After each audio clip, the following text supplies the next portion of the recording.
Hey, what's going on, everybody? Welcome back to On the Break. We got a good one coming to you. Hey, Trevon, we got the playoffs, man. They're finally here. So Yep. this is the question that I think a lot of people are going over and thinking about. So, which series is the best first round series in your opinion? Like the one that you're looking forward to the most? As a Lakers fan, I'm looking forward to that 3:30 on Sunday. I'm gonna be watching. But I tried to take my bias out of it, and it was between that series and the Kings and the Warriors. And I picked the Kings and the Warriors because, you got headlines, we've been hearing about we've been hearing about Wiggins coming back, Gary Payton's coming back. It's pretty much the same team except for a few pieces they had last year. They have that same championship roster basically back. Mike Brown, the coach of the Kings, he used to be a Golden State Warriors assistant. You got those two who know each other going against each other. And also the Warriors road record, 11-30 on the year, has a lot of people believing that they may not be able to get out of this first round. They've been 14-9 since the All-Star break, but with that bad road record all season, a lot of people don't know if that'll change. And the Kings have one of the best home court advantages in the league. Some ratings right here, like offensive and defensive rating, they take all the points off of 100 possessions. Um, Points per possessions. The Warriors have a are 17th in defensive rating going against the Kings first. The Kings have the best offensive rating in the whole league. And then you have the Kings with the 25th best defensive rating and going against the Warriors' eighth best offensive rating. Um, it's just some keys to look at because I know we talked about the Kings' struggles defensively. We obviously know what the Warriors can do, but also just some keys to the game. The Warriors' keys, I feel like, is to stay on the attack on both offense and defense because on offense we know how they move the ball and how they are able to take advantage of players. The Kings don't really have a true defender outside of uh have the true defender outside of Harrison Barnes. They have good offensive players that aren't that great at defense, but their best defensive players aren't that great at offense. So it's kind of a trade-off that you need to take advantage of on both ends of the ball for them. I think they need to use Wiggins correctly, use Gary Payton correctly. Don't rush Wiggins too fast, but also allow him to kind of get those reps in, which I think they'll do similar to how they brought Steph Curry off the bench and use Gary Payton the second, right? They need to take care of the ball because the Warriors are the worst team in the NBA as far as turnovers. We've seen over the years, even back a few years ago, they're pretty careless with the ball sometimes. And the Kings are the seventh best team as far as converting points off of fast breaks. So they need to take care of the ball, especially on the road. For Wiggins, it's just important to get him in a rhythm, get his win back, his confidence. Gary Payton, they need to put him on De'Aaron Fox as much as possible because De'Aaron Fox is really that engine to the offense. Super quick, hard to keep in front of you. I feel like Gary Payton can do that. And then for the Kings, they just need to take advantage of home court. They need to keep pressure on the rim, get Looney in trouble because the Warriors are very small. Sabonis is really good around the rim. Take advantage of that and just capitalize off turnovers. Those are the main things. But it's the storylines that's really got me interested in this. Seeing the Kings for the first time, the Warriors, can they repeat? It's a lot of stuff to go into it. Yeah, no, that's a good pick. I'm a Warriors fan. That's who I'm going for. Sometimes. What? Bro, stop, man. You gonna have everybody thinking that I'm a flip flopper. Like uh, I've been a Warriors fan ever since they lost in um the play-in tournament against the Lakers that year. So yeah, we'll talk about that another day. okay, man. Look, bro. You see, all right, man. Anyway, but no, that is definitely a series I'm looking forward to. Like you just mentioned, I think the biggest story there is Andrew Wiggins coming back, and is that going to help the Golden State Warriors get back to where we all had them at the beginning of the season before the season even started, as a legit threat to win the NBA Finals again and repeat as champions. But over the course of the season, they haven't been that great, especially on the road. But they've been great at home, which is crazy. You know, it's been the exact opposite at home than it has been on the road. But no, I think that's a really good series to look out for. Of course, you know, Steph is going to bring uh, what he brings to the table in terms of that excitement and bringing, you know, that shot making ability that he does to the game. You have Klay Thompson, who has actually played very well throughout the course of the season. And, you know, him coming off those big injuries, I think he's been able to get his footing and get back to the player that he has. I mean, you have um, Gary Payton coming back. He was coming off an injury after getting traded back to the Warriors. And then, like you mentioned on the Sacramento side, they've been a juggernaut offensively, but defensively, we all know how that's been. And then De'Aaron Fox making the All-Star game his first year. And then, like you said, Mike Brown, The you know, bonus was All Jokic. Star too, right? Yeah, Sabonis also. Yeah. So, like, I mean, they have been playing very good basketball over the course of the season. I mean, they have the whole light the beam thing going I was about to say like the and all beam. that stuff. So yeah, it's going to be a good series. The first game is going to be in Sacramento. That's going to be the first playoff game in Sacramento in a That while. So that's really one of the things that draw me to this. Just how the Kings fan base is and that home court advantage. Like that's what really makes the playoffs great. Like even that Lakers playing game, I talked to you about the regular season. It just doesn't have that same energy. Sometimes it even sounds dead, but they were rocking the whole night. And I know Sacramento is going to be just like that or even louder. And one yeah. thing about Steph, you cannot let him turn your home court against you. Because you know Warriors fans travel, Steph Travel. fans travel. Yeah. Yeah, it's a few stars, him, LeBron, a lot of other people. When you go to their arena, we were in that LeBron game in Atlanta. It was like a LeBron game, like in Atlanta. Everybody was cheering for it. So you got to keep control of that home court. I feel, and that's gonna be their advantage, really. Yeah, but I think that Sacramento fan base, they're gonna turn out. Like they've been They waiting will. for They this will. for a while. And they, like you mentioned, they have the best one of the best home courts in the league. So But mm, like Draymond said, it's like a bus ride. So there's gonna yeah, be some Warriors fans in there. But it is. I It know is. Sacramento gonna represent. Yeah. So what about you? I know you probably have a different one. That's your team. I know you probably try to keep some bias out of it too. So what's the first round matchup you thinking is gonna be the one that we will remember? Yeah, so going through the matchups, I know everybody's gonna pick, you know, the more appealing matchups, the more sexy matchups, you know, like the Clippers and the Phoenix Suns, because you got, you know, Kawhi, KD, all that good stuff. The Lakers and the Memphis Grizzlies. A lot of people think the Lakers have a good chance to win that series, and then of course, you know, everybody's going to talk about the Lakers. Um, you Rightfully so. have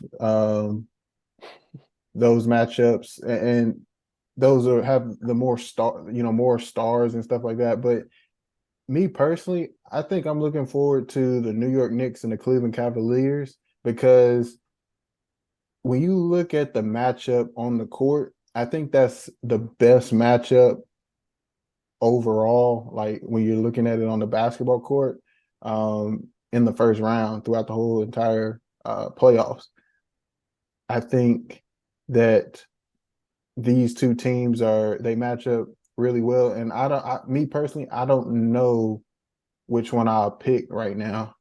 Just like going into it, but I probably would give the edge to the Cavs. But in terms of that matchup, I think it could go either way. I mean, the New York Knicks have won that series, the season series, the regular season series, 3-1. A few of those games were really close though. I think one game, Julius Randle had to hit a buzzer beater. One game, Jalen Brunson, he had to completely take over, and he went crazy that game. But I think the matchups in this game, specifically looking at Donovan Mitchell and Jalen Brunson, I think that's going to be really interesting because I think we all would agree that Donovan Mitchell is the best player in the series. I Yeah, think I definitely. think he definitely warrants that. But me personally, I don't think Jalen Brunson is that far off, especially how he's been playing this season. And then if you look at it, if you guys remember, Jalen Brunson when he was with the Dallas Mavericks and Donovan Mitchell was with the Utah Jazz last year, Jalen Brunson took that series over and helped the Dallas Mavericks move on to Mm. the next round. So I think you have that there. Donovan Mitchell is definitely probably more talented at scoring and more athletic, but Jalen Brunson is more uh, you know, Solid. yeah, but surgical and methodical with how he plays the game and definitely a better passer, sets Yeah. stuff up a little better. So I think that's going to be a really good matchup. And of course, Julius Randle and I guess you could say Darius Garland, like they're probably not going to be guarding each other much, but that's like a matchup that you can look at as the second scorers on the team on their respective teams and Yeah. seeing how they match up against each other, how they're going to perform. Julius Randle, I think probably you would give him the edge in that matchup though. Um, but I don't think you can sleep on Darius Garland as well because either one of those guys can get hot at any moment and it's going to be tough for you. So Yeah. and then you got people. I think some wild cards might be like Karis LeVert, RJ Barrett, or like Emmanuel Quickly maybe.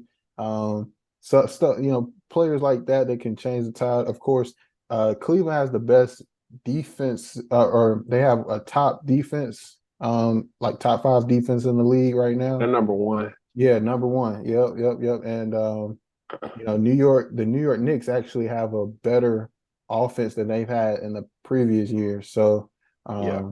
and I think that has to go with Jalen Brunson. Yeah, I agree. Jalen Brunson, man, he pretty much embodies everything you probably want in a point guard. Went to Villanova. That's just the mindset they had. You know, that program was well run. They broke my heart that one Oh championship. yeah, against Tennessee. Carolina. Yeah, man. And another guy, Josh Hart, who's an X factor on that team. Um, Mhm. my concern as far as the Cavs is just how small Donovan and Darius Garland are. As you mentioned, the Knicks have gotten better offensively. They do have that back line as far as Jared Allen and Evan Mobley. But if you think about somebody like Jalen Brunson, right? He operates in the post a lot. So are you gonna take uh, Donovan Mitchell or Darius Garland off of him just to put him on RJ Barrett, who's a guy who likes to get downhill? What are you going to do with that? So you really hope that your front line really protects that rim. Maybe you can funnel them into them. They're not high level shot creators as far as the Knicks, so you could probably scheme around that. But I would worry about that matchup with Brunson with how he operates. As far as inside and getting his buckets. Also for the Cavs, I'm kind of concerned as far as their offense. Um, Outside of the two guards, we know what they can do. They need Mobley to step up. People have compared him to Anthony Davis. Is his offense is he gonna be able to produce offensively? I don't think they don't really have that much great shooting around the two guards. So those are my concerns. Also, it's funny. I just got a notification on Twitter about Julius Randle while you were talking. They said he did have that His ankle sprain ankle. injury. Yeah. Yeah, they say he's planning to come on Saturday and play in that game one, which is in Cleveland. Cleveland's another place that loves to rock. New York, so that series is going to be very exciting. Just those two franchises. Cleveland hasn't really been in the playoffs since Mhm. LeBron left. They were in the play-in last year, but it's going to be a fun matchup. I feel like this could go either way. Um, I also feel like just the talent that Cleveland has will probably get them over the hump because I feel like as a whole, their roster might be a little bit more talented. I know the Knicks have had some players come along. You mentioned they won the season series, but I feel like that probably is due to, you know, how hard that the Knicks play in the regular season opposed to everybody else. So once you get to the playoffs, it's not about who plays the hardest because everybody's playing hard at that point. So you guys are already playing at this level of competing very hard, and then once that team raises up to the same level as far as competing, whose skill is going to take over, who's going to be able to make that big shot. And I just feel like that falls on Cleveland's side as far as Donovan Mitchell and Darius Garland. The Cavs are inexperienced, but we know Donovan Mitchell is proven.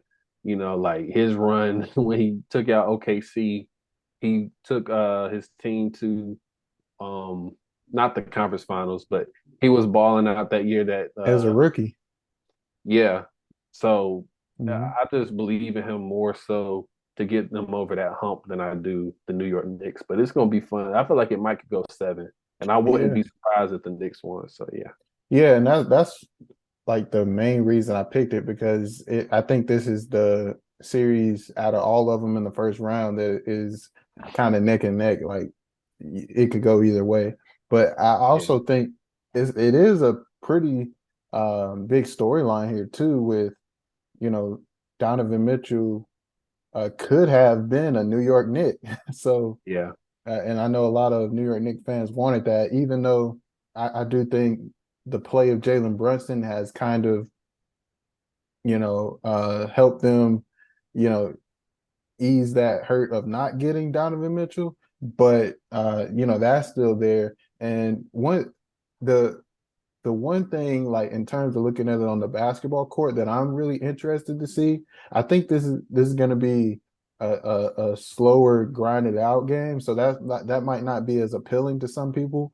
But yeah, the most interesting thing to me is that the Cavaliers, they operate in the pick and roll a whole bunch. Like they're pretty much almost one dimensional in their offense. Like mhm, they're going to run a lot of ball screen and pick and roll, pick and pop, that kind of thing. The New York Knicks are actually more versatile. Like they go in the post, like you just mentioned. Jalen Brunson gets it in the post. Julius Randle gets it in the post. They can go ISO. They have really good spot up shooters. I think they're like one of the top teams in terms of spot up points, if not the top team in terms of spot up shooting. mhm. Um, so just looking at that dynamic and looking at how they're going to make adjustments throughout the course of the series, I think that is going to be really interesting on both ends, for the Cavaliers and for the New York Knicks. It's going to be fun to watch. Yeah. That the 4-5 matchup is usually going to be the best first round matchup because it's the teams that were the most even. You can make an argument that for both conferences, it felt like a 4-5 matchup in almost every other Yeah, matchup. yeah. Um, so I agree with you on that. In the Eastern Conference, definitely, and like you said, there's an argument for that to be the most exciting first round in the whole league. So I'm Hmm. with you on that.